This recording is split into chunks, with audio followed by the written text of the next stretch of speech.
Assuming your Office 365 data is automatically backed up can feel a lot like this.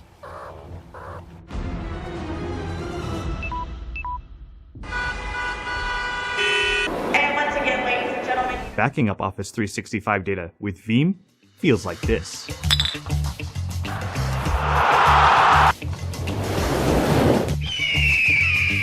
So back it up with Veeam. Hello there and welcome. My name is Hoitingh. I'm a solution architect for Office 365 here in the Netherlands. To be more precise, I'm from The Hague. That's where this session right now is being recorded. The Hague is a relatively small town at the coastal area of the Netherlands. It's close to Rotterdam and Amsterdam. And I live there with my wife and two boys. I'm a solution architect for Office 365, meaning that I work with that technology for at least over 10-15 years now, or collaborative technology to be more exact. And I'm also a Microsoft MVP. I'm an MVP on enterprise mobility, which means I like to talk about information protection, information governance, or cybersecurity in a more general terms. And I'm also interested in any other technology, for example, Amazon Web Services, as related to cybersecurity, for example. I hope you're going to enjoy this session. And well, let's get started, shall we? Okay, the topic of today's session is one which I find very interesting. It's about record management within Office 365. It's called Dispose with Care because we're also going to look at the disposition process in Office 365. So yeah, I hope you enjoy this session and let's get started. I do have several objectives for this session. During this session we'll delve into past and current record management options, take a look at the disposition process in some more detail, and at the end I want to be a bit more critical towards these options and processes. So what's record management? Well, in my simple point of view, a record is a piece of information within the enterprise. It should not be able to be modified, so it should be immutable. I will get into that in a couple of minutes as well. Normally it needs to be disposed of using a process, and there's a lot of administrative work related to that. Some maybe due to regulations, other maybe because of company-wide regulations. So it's a very strict process.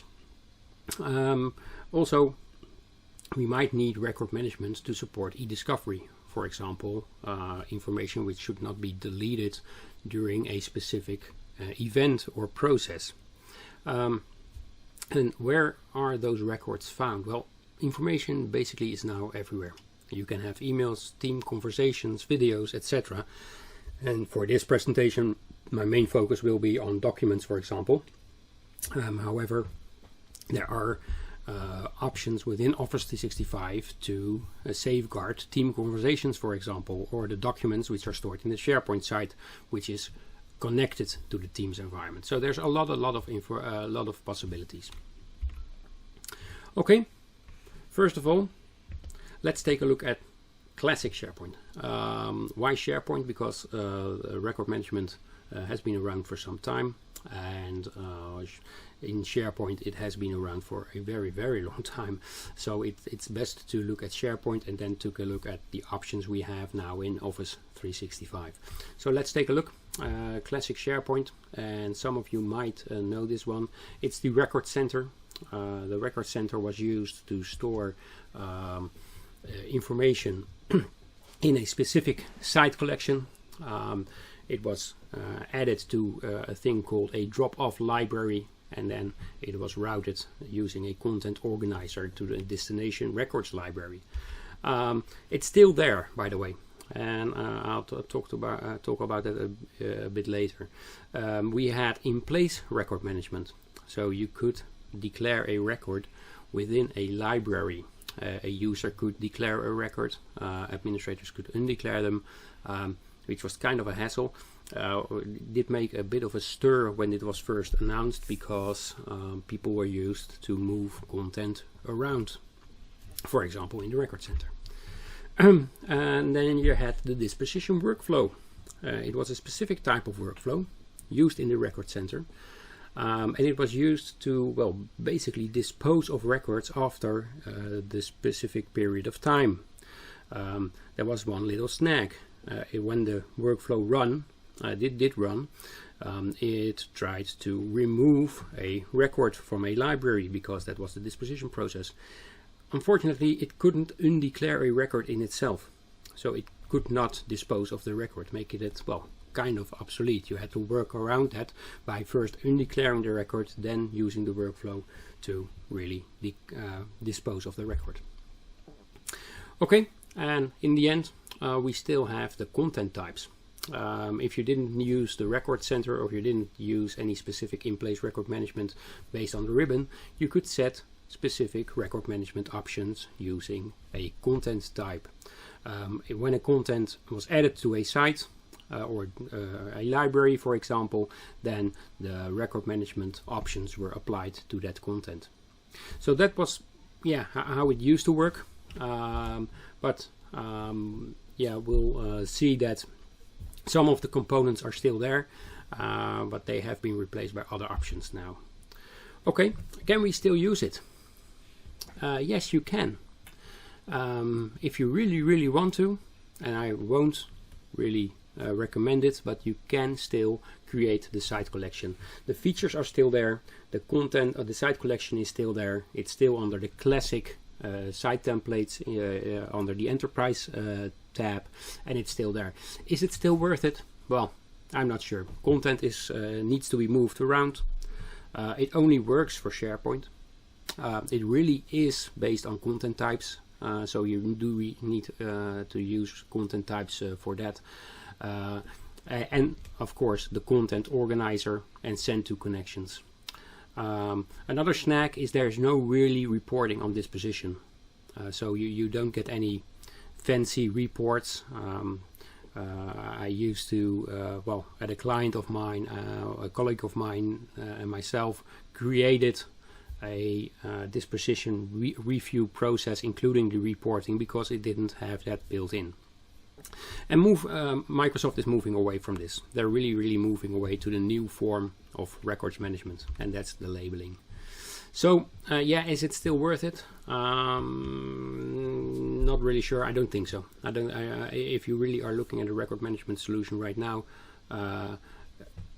look at what Office 365 is offering you from a label perspective, and not so much for this record. The record center, which brings me to the other option, and that's labeling. Labeling's been around for a couple of years right now, and you can really use it to mark your content wherever it's located within Office 365, and that's one of the biggest differences between this functionality and the one I just mentioned. So what are retention labels? They are used to tag information in many parts of Office 365, SharePoint, OneDrive, Exchange. You can use these labels to retain information, dispose information, mark information as a record, and we'll see how that works in a couple of minutes. And you can also use those labels for data loss prevention. And for those who are interested in that, I already did a session on data loss prevention, which I also explained the use of those retention labels.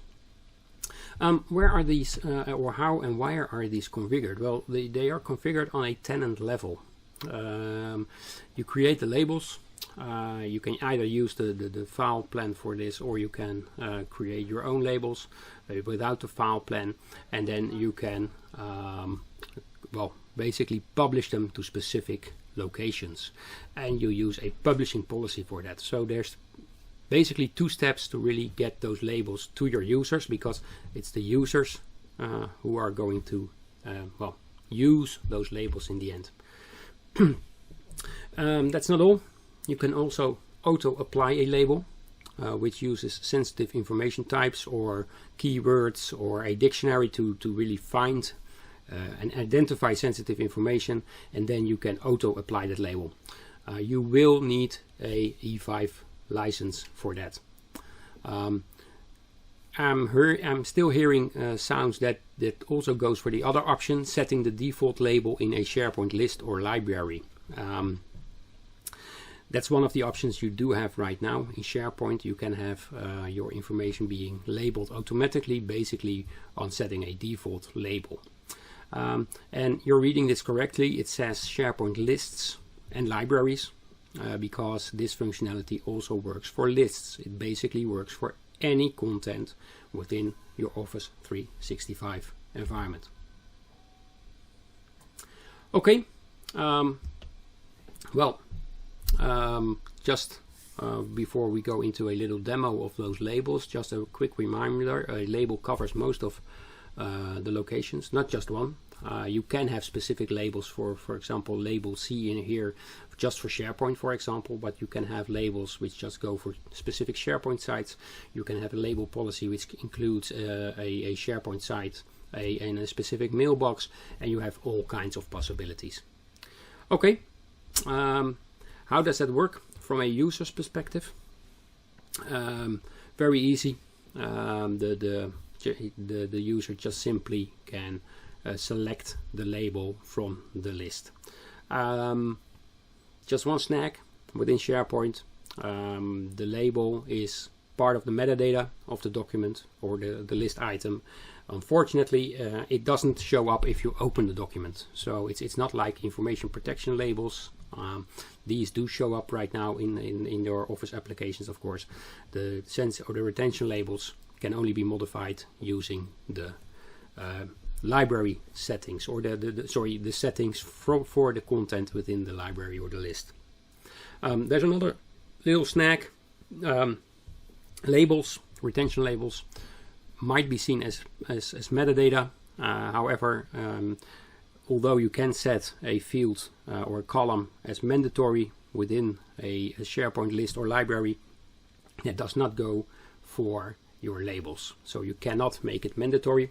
There are options to automate labeling, of course, but unfortunately you can't just say this label is now mandatory for any item in this list. Okay, demonstration time. Let's take a look at these labels, and I'll use SharePoint Online for this. Okay, let's take a look at how this works from a user's perspective. In this case, we'll use SharePoint. This is a SharePoint site which is also connected to a Teams environment. That's why you see the general folder over here. Okay, so let's, for example, say that I want to have this retention label added to this document. It's manually applied, so I can choose the retention label. So first of all, I have to open the metadata, and over here I can choose the retention label. So let's say I'll just say this is GDPR PII financial records. Let's close it up, and over here you'll see it has been modified. I can also do this in bulk. So let's say I have two documents over here. That's a PowerPoint and that's a DOP document. I can say okay, let's apply these in bulk. For example, again, well, let's say this is an external IT contract, so let's save that as well.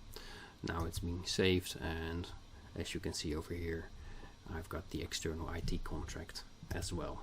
So that's very simple how this works. Please do note that you cannot edit this from the document itself. It's not information protection, so you don't have the labeling functionality within the application. It's really based on the library in this case. There's a couple of things I want to add as well. For example, over here I have a folder, so if I just say information as well, you can see I can have my folder added as well. So now I have the folder which has been labeled, which doesn't mean that the information itself might be automatically labeled, but it in hindsight it will be labeled. Any new documents within this folder will be labeled. So that's a very cool stuff. If you want to have, for example, default labels set on a folder, you can. The admin can set the label to the folder. Well, basically anyone can do that. One thing only the admin can do, or the library admin can do, is set a default label on the library. So let's take a look at that. That's part of the library settings. And you'll see over here there's a apply label to items in list. So let me take this one. And now you see I can apply the labels themselves. This is a default label. So this is for all new items within this library. For example, I can say just have this one set to financial records as well, and I can apply them to existing labels. So be careful with this option. It's a very cool option to use if you want to have default retention labels within your library. Okay, now you've seen how those labels work within the SharePoint site. Now it's time to really look at how can we use them and how can we configure them. So let's take a look at one aspect of it, and that's label policies. Label policies basically tell you where you want the label to be presented. You can publish them to specific locations, and you can also use an auto apply label. The auto apply label, and I'll show you in a second in a demo, basically uses the same kind of sensitive information type or sensitive information keywords like the data loss prevention policies do. In addition to that, you can also use the new trainable classifier function to really look at the information and apply the specific retention label to that content. So like I already said, it's the auto application of information, anything to do with any automatic classification or whatever in Office 365 really does need the E5 or the compliance add-on license for that. However, seeing how many content we create on a daily basis, it might be very wise to look into that license model. Okay. I already talked about this, sensitive information types. These are the types which are used for the auto classification. If you're not using the trainable classifiers, that is, Microsoft offers a lot of sensitive information types right out of the box for you to use. Examples include credit card number, IBAN.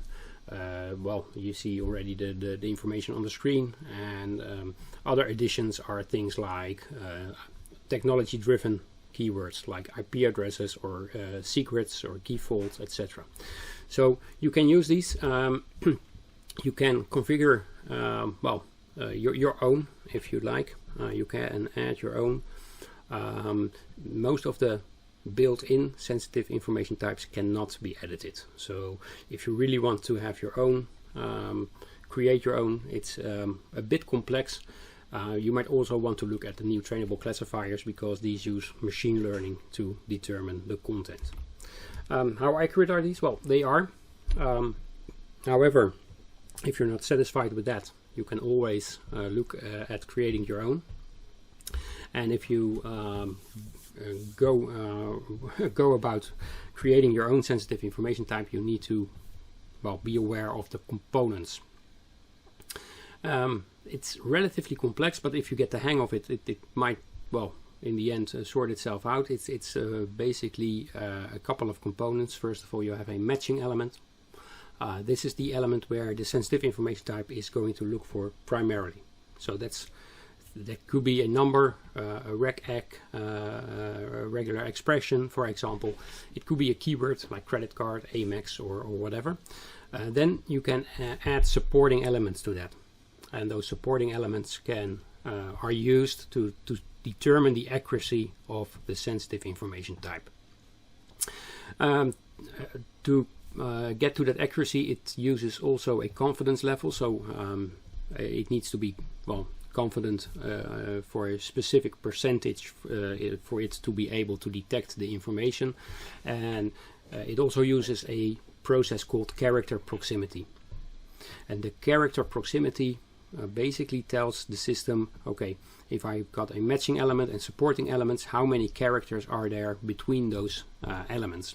If they are too far apart, and the default is, for example, 300, then there's no match. If they are, then they're in the proximity, and then they will fire off either a DLP rule, for example, data loss prevention, or in our case, it might trigger a hit for a sensitivity or a retention label. Okay, let's take a look at labels and policies. Okay, let's take a look at records management in Office 365, and I'll show you how to create a label. First of all, where do we find those options? I'll be working from the Compliance Center in Office 365 or Microsoft 365, and not too long ago Microsoft introduced the specific record management tab for anything to do with labels, file plans, etc. If you want to, you can add it to your navigation over here, or otherwise you can find it over here in all the solutions, and it's positioned over here. What you'll see right now is any pending dispositions. We'll go into that in a couple of minutes. And the recent label activity, which, as you might notice, isn't too active at this moment in my environment. Okay, so let's take a look at a records label, a retention label. And those labels were found in the earlier Security and Compliance Center basically as label. Now if you want to create a label, you go to the file plan. And I'll go into more depth about the file plan in a couple of minutes, so I'll just skip all the other things you see over here and just create a retention label. This is the first step for record management or retention in Office 365, the creation of the label itself. First of all, you have to create, of course, a name for your label. So let's call this the Omaha label. Omaha, no, that's not right. Omaha label. All right. I can have a description for admins. I can have a description for users. I'll just leave the default description for now and go next. If you have the E5 license, then you will be able to use the file plan descriptors. I'll go into that in some depth in a couple of minutes, so let's go to the next setting, and that's retention. You can use labels without any retention settings. That's no problem. You can label your content, you can search using the retention labels, you can even have those data loss prevention policies using the labels. You don't have any retention policy set. That's possible, but in the normal cases you will start using retention. So let's take a look at the options over here. Okay, this section has a couple of options. First of all, it states, do you want to retain the content or you don't want to retain the content? Just delete it. This might be a very cool scenario if you have content you want to auto label and want to delete, let's say in 2 years time, for example. Let's say you want to retain it, and let's say you want to retain it not for 7 years, but you want to retain it for 5 months, for example. Okay. First of all, here I have now my retention period, but I also have to say, okay, when will this content be retained? So I can say, okay, based on when it's created, last modified, labeled, or as based on an event. An event-based retention might solve one of the issues I'll go into right now. First of all, I'll say when it was labeled, and which means that if I label a piece of content, it will be retained for at least 5 months. If a document is modified or changed in any other way in the meantime, a copy of that document will still be retained, because it will be retained when it was labeled.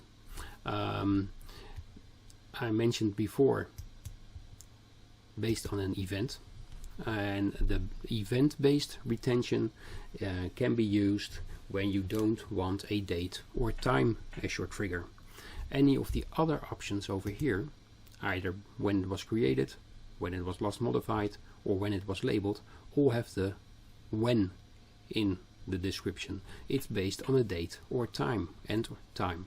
But that's not always very handy. You might have, for example, an event, contract terminated, or people leaving the organization. That might be an event. So you can create events within Office 365, and when that event occurs, then the retention period starts. I won't go into that right now. It's a bit more complex than I can explain right now, so I'll just leave it at when it was labeled. Okay, so when a piece of content is labeled, it will be retained for at least 5 months, and afterwards I can either choose to, well, free it up, if you will, the content, and remove the label. I can delete it automatically after those 5 months, or I can trigger a disposition review. Well, the disposition review process means that I'm going to notify specific people I have here in my list. So let's say I want Peter to be one of the reviewers, and I also have a distribution list over here which I can use for the disposition review. This means that when this content reaches its disposition period, the emails will start be sending out, and we will be able to disposition the content, and I'll go into that in a couple of minutes. So let's say I'm well, nearly done. I've got 5 months, then the disposition review needs to be triggered, and the last setting I want to have is when something is labeled, it needs to be a record. So I go over here, classify content as a record. I'll just say next. I get a review overview of my settings. I'm happy with that, so I say create this label. Please do note that although I've now created a label, or well, the label is being created as we speak, it is not available to end users right now. For it to become available to end users, we need to publish the label, and publishing the label is something which we will do in the next section. So I'll just wait for this to complete, and if it takes too long, I'll just show you in a couple of minutes.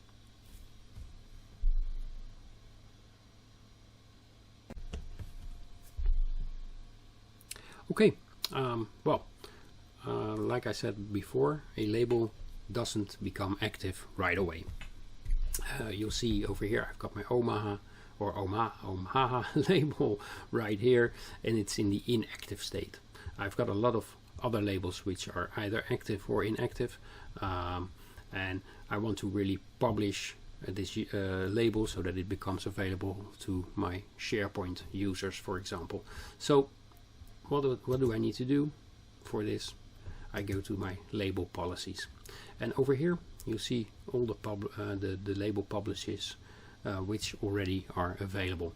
Some of them use an auto apply function. I'll go into that in a couple of minutes, and the most of them are basically the manual the manual options for publishing a label.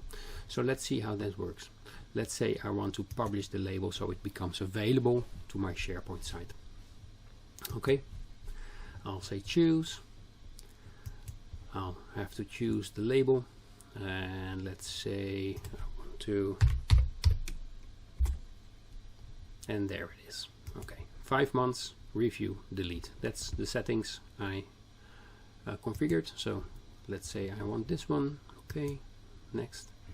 Okay, I might be able to add more labels to the same policy. For example, if you have a SharePoint site which only needs like one label or perhaps 2 or 3, I can have one policy for that SharePoint site.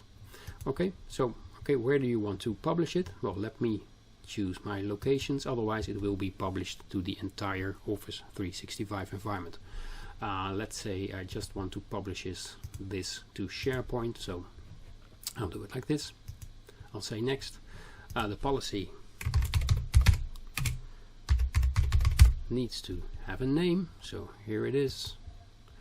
And like it states over there, it might take up to 1 day for the label to appear.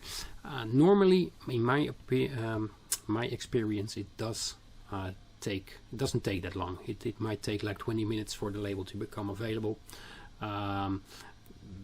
It kind of depends.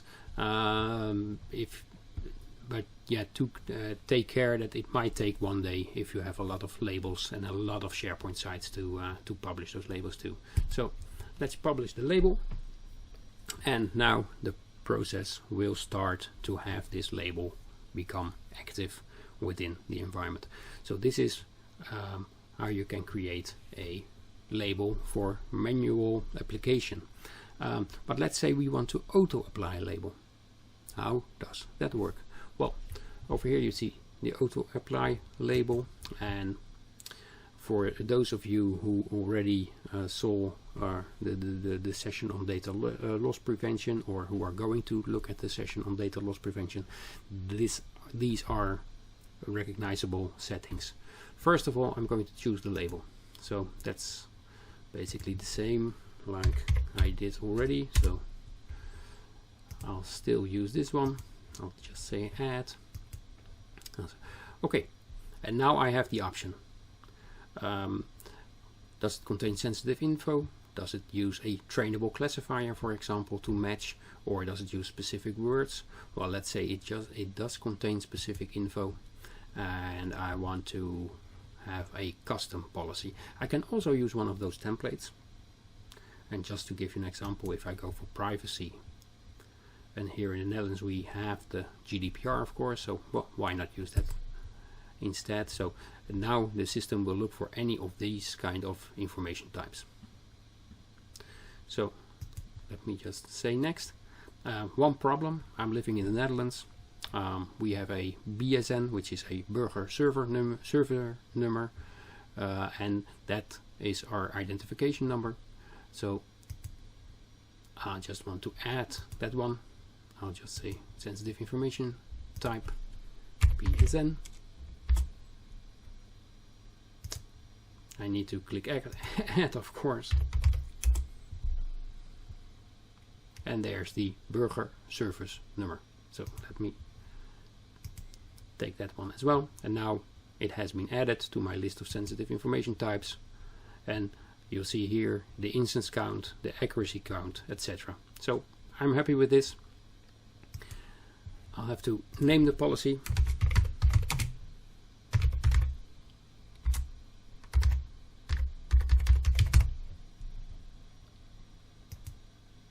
I'll say next.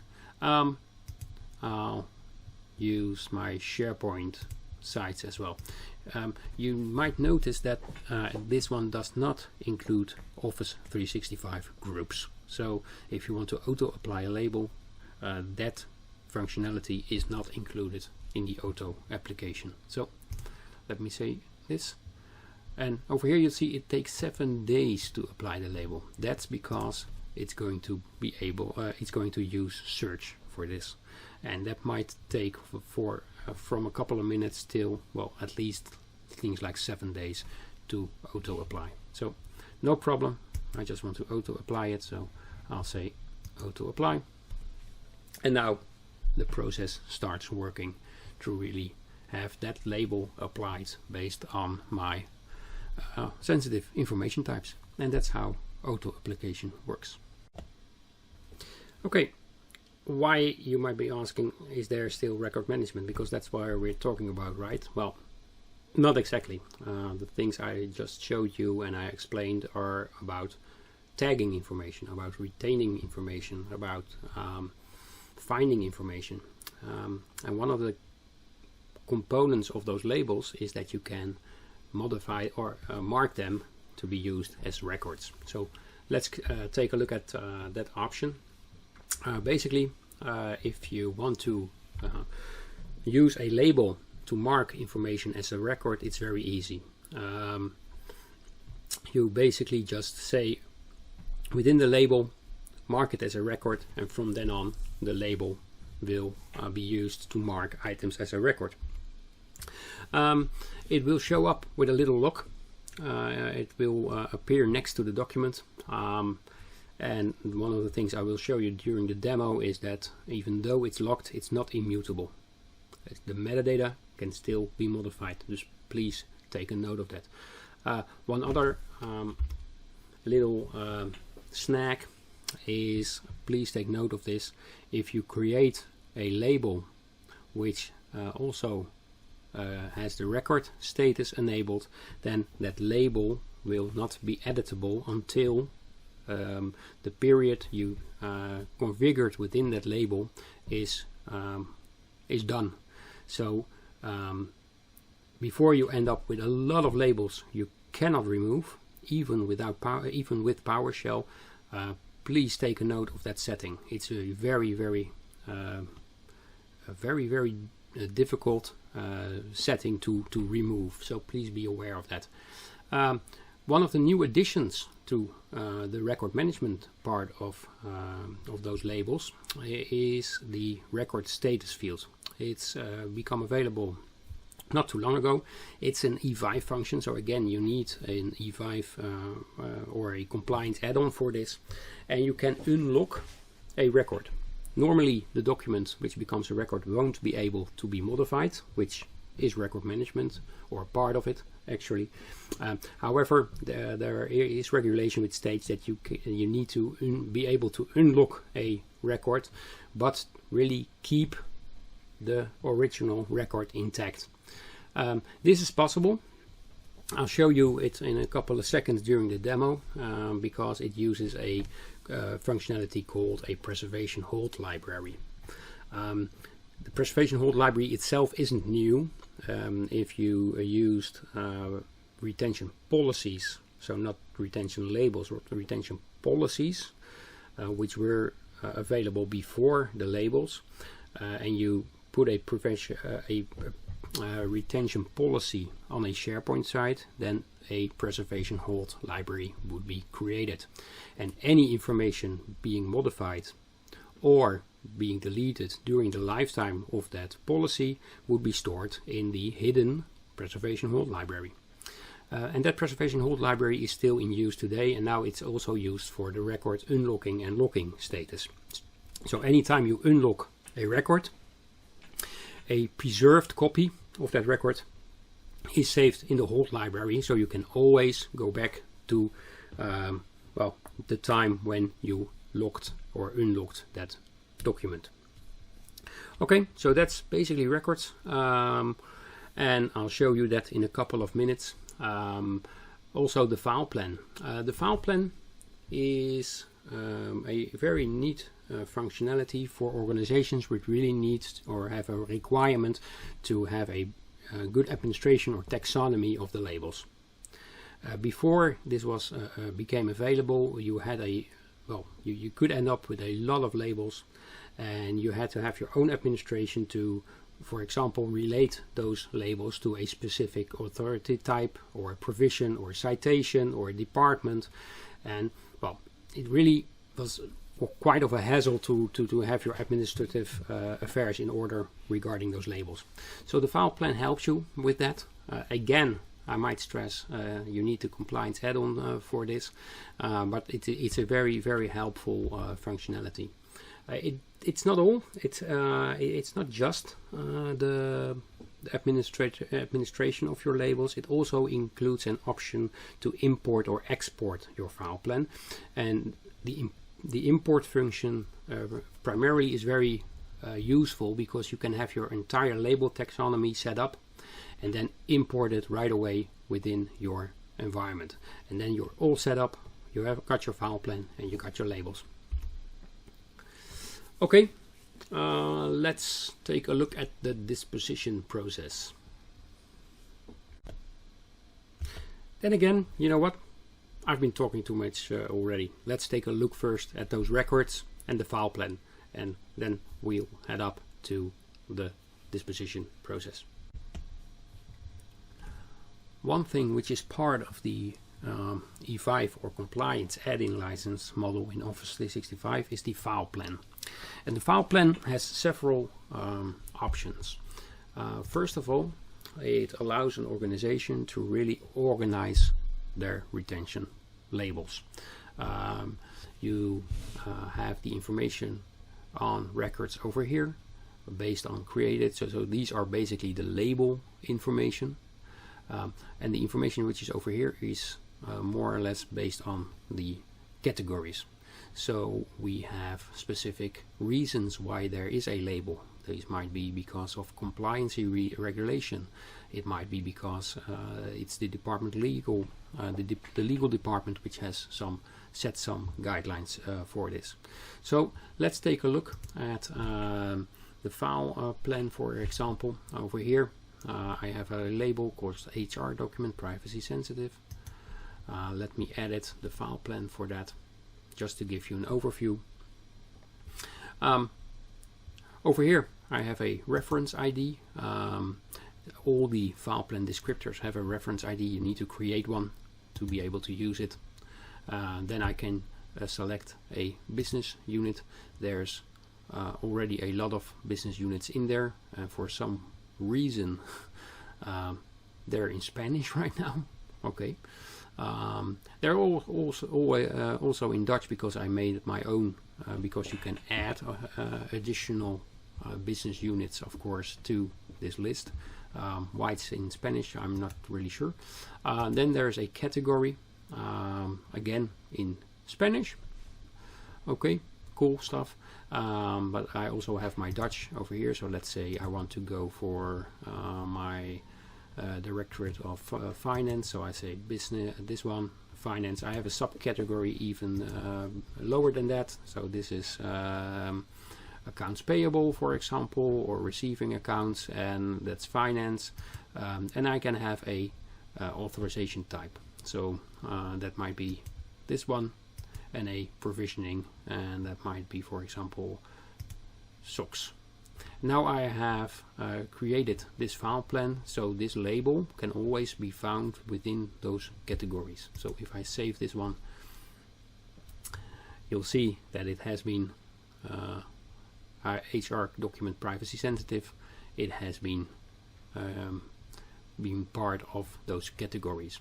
I can use that to, for example, filter.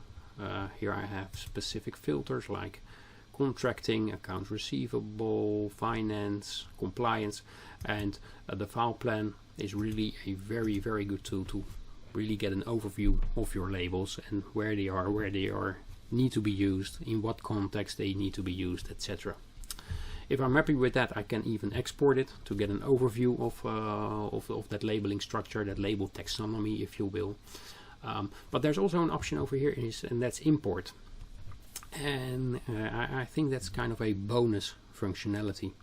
If you look at that, you can really create your own labeling taxonomy in an Excel file, get all the options which are needed, and then bulk import them into your taxonomy.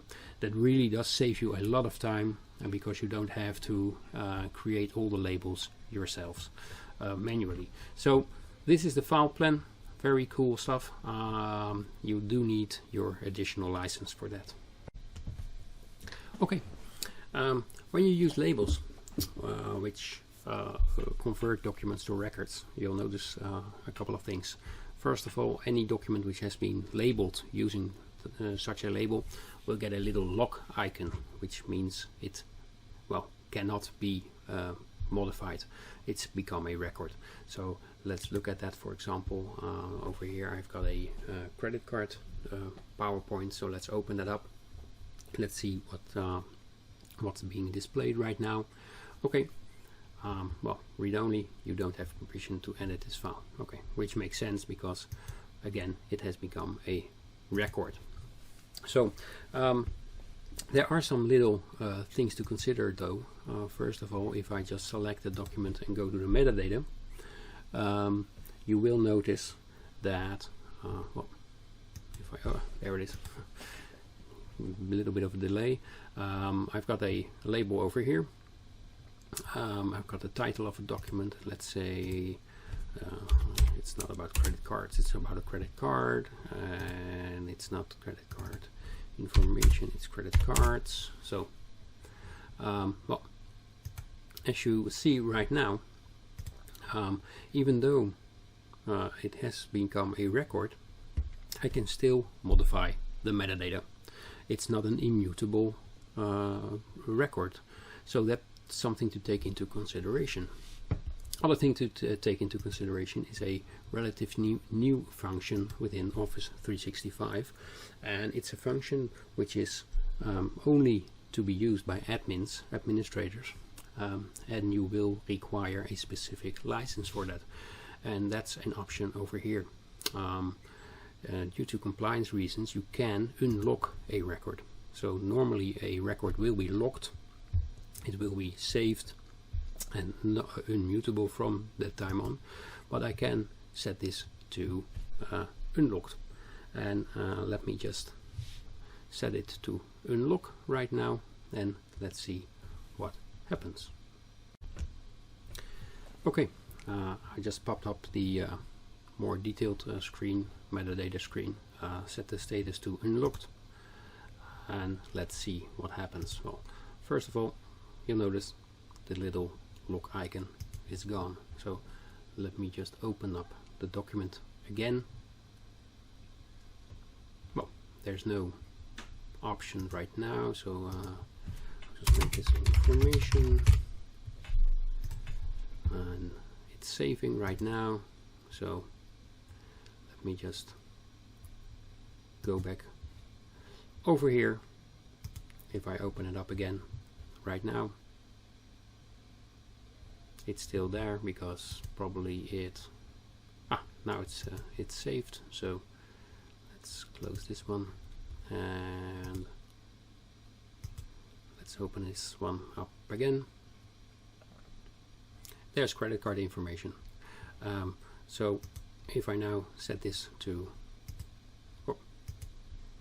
locked, it was unlocked, and just save it again.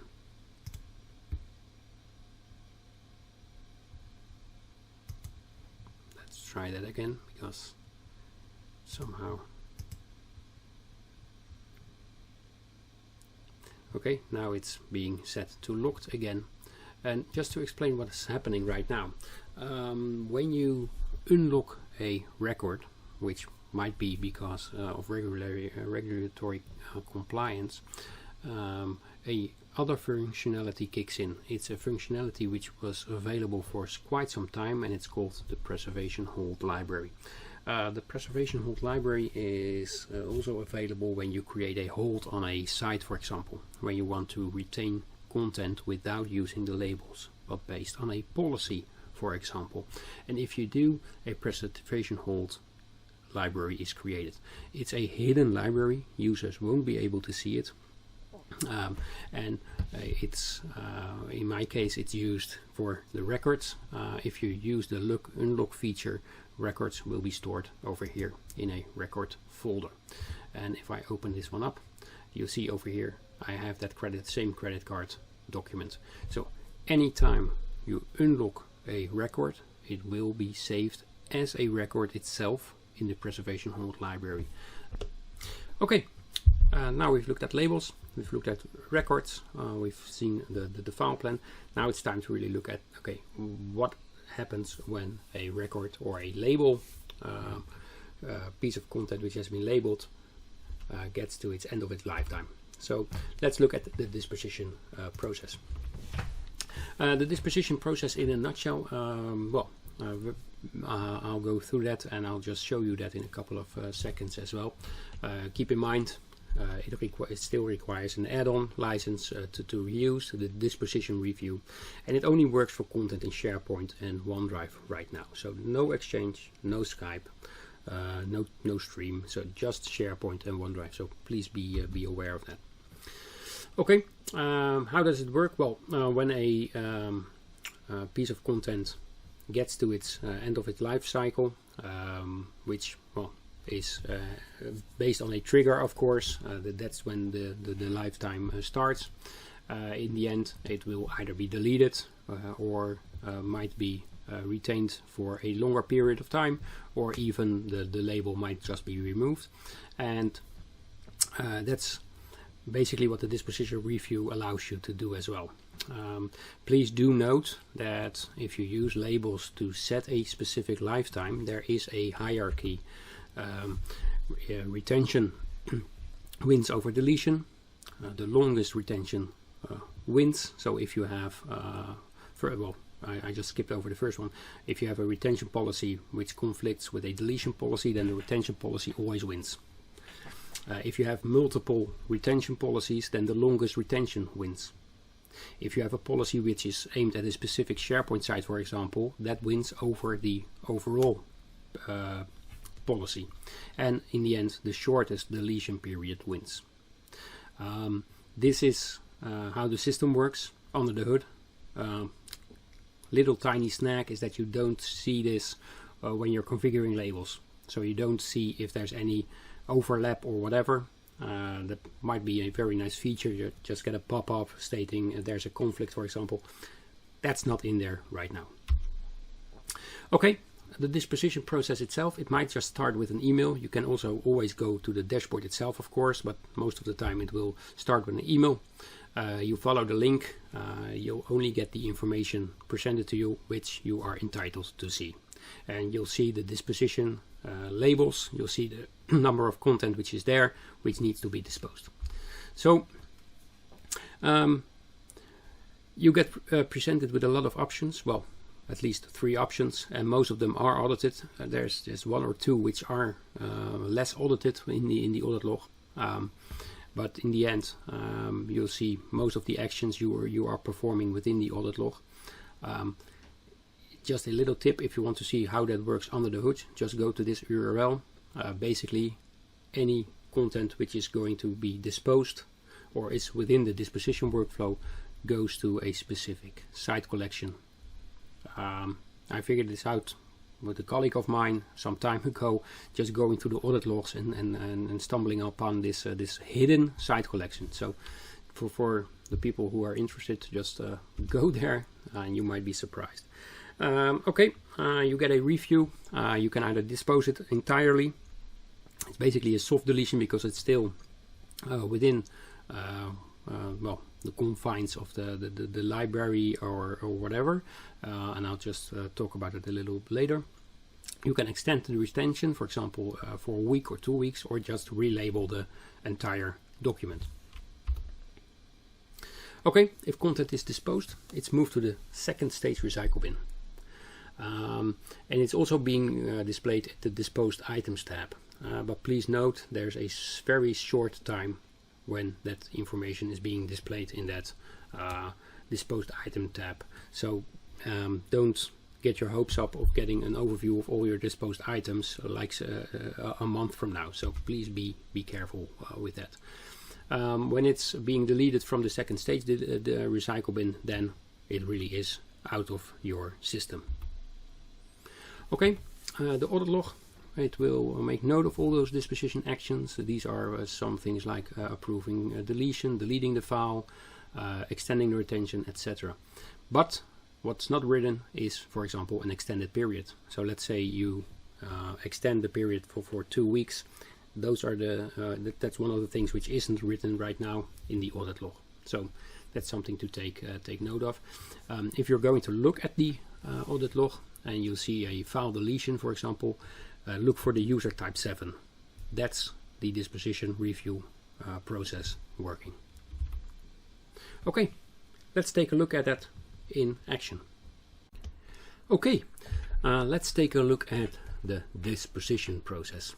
I already explained this using the slides, and I'll show you now in the admin console. Again, in the record management dashboard, you can clearly see that I have some pending dispositions, and I'll just open them up. And what are those dispositions? Those are records or documents which have been labeled, and the action was retained for a specific period of time, and then dispose of them using the disposition process. Well, the disposition process has run, and you'll see that I have a couple of labels which have a disposition process, including my new label I just created, but there's nothing there to be counted, so no problems there. I do have 4 pending disposition items here at the Dispose label. Please note that this overview is based on your permissions. So if you don't have the permissions to see specific documents which need to be disposed, in other words, documents which because of the label you're not one of the disposition reviewers, you won't be able to see them. But I am, so let's take a look over here. I've got an overview of pending dispositions. If there are some disposed items, they will be showing here in this tab as well. But there's a little snag for that, and that's that the time limit is very small for the disposed items. I'll go into that. I talked about that in a couple of minutes ago, but let's look at the pending dispositions. I can filter them, either what are they, documents or emails. I can have a specific date or time, or I can even search for specific records. Okay, so let's see. I've got a PDF over here, and I can review it over here. And let's say I just want to extend this to, let's give it another 2 weeks. And now the retention period has been extended. As you see, the item has moved from this tab, pending disposition. It isn't pending anymore. So let's see if we go over here. Well, it hasn't been added here as well, because it takes some time for it to really end up here. So let me see, I've got a demo record as well, and let's just basically dispose of this one, and now it has gone. And this one over here, well, let me see, yeah, disposed. I'll just add a comment for this one as well. Oh, sorry. So now I have disposed of the items. So basically that's the process for a record disposition. Again, if I go back to the overview, I only see the records which I am allowed to see, and you'll see that it basically works on the record which is being applied. So that's how the disposition review works.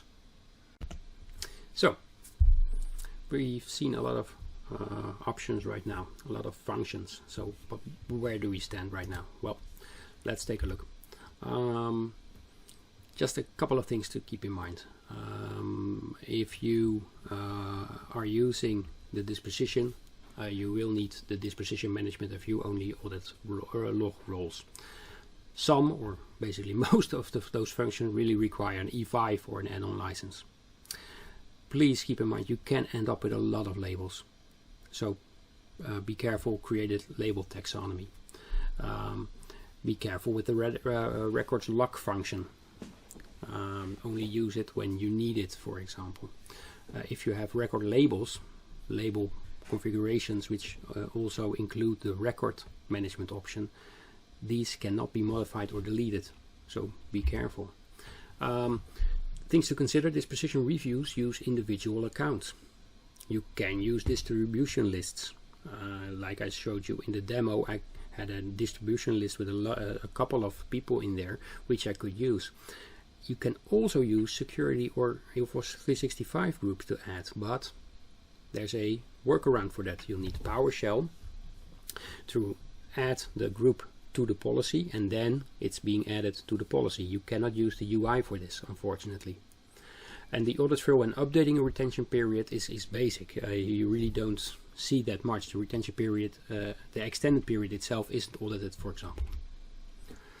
Also, like I said, the deletions only remain visible for a couple of days in the Disposed tab. So please be careful with that.